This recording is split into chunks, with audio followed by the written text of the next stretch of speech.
Hi guys, I'm back dito sa Bagak. Ayan, kahit dahil bumabagyo, hindi tayo pwedeng mag-ikot. So dito lang tayo sa tabi-tabi. So yan, mamisita lang tayo ng mga halaman na namumunga na sa wakas. Tingnan natin yung aking mga okra. Okay. Ito na po yung okra natin.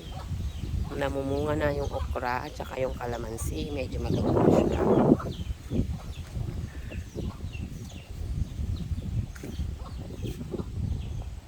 Yan.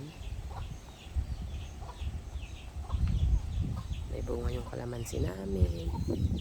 Aming mga manok. Yan.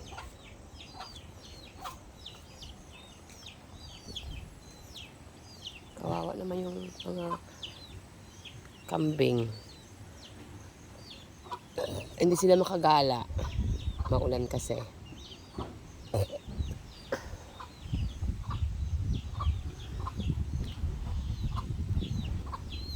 Tignan natin yung dagat kung gaano kalakas ang alon. So from here po sa aking kubo, lalabas ka lang doon sa gate at makikita mo na yung dagat. Sali kayo guys, papakita ko sa inyo yung dagat. Malapit lang po siya sa aking kubo. Yung okra. Ang daming bunga ng okra. Liliit nga lang, te.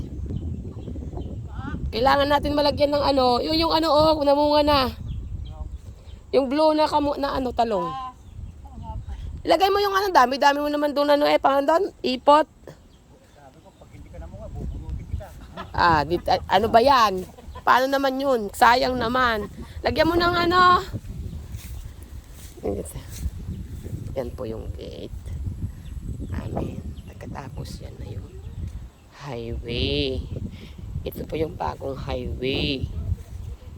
So, from Bagak po, doon sa San Antonio papasok. So, labas nyo na po dito yung Saysayin.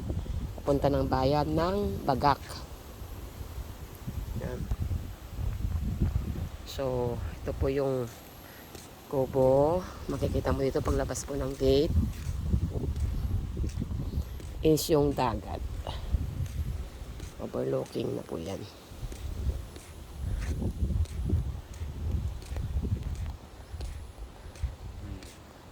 So, patatam na namin to ng patanim ng mga puno. Nara. Ang lalapit naman yung tanim ng nara dito. Ano ba yan? Kalapit naman yung mga nara. Bunutin natin isa-isa. Ilipat mo.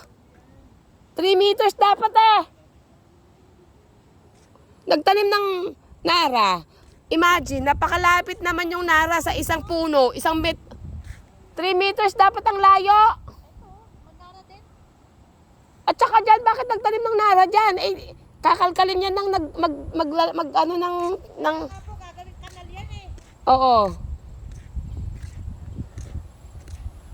Diba? Okay guys, to. Pakita ko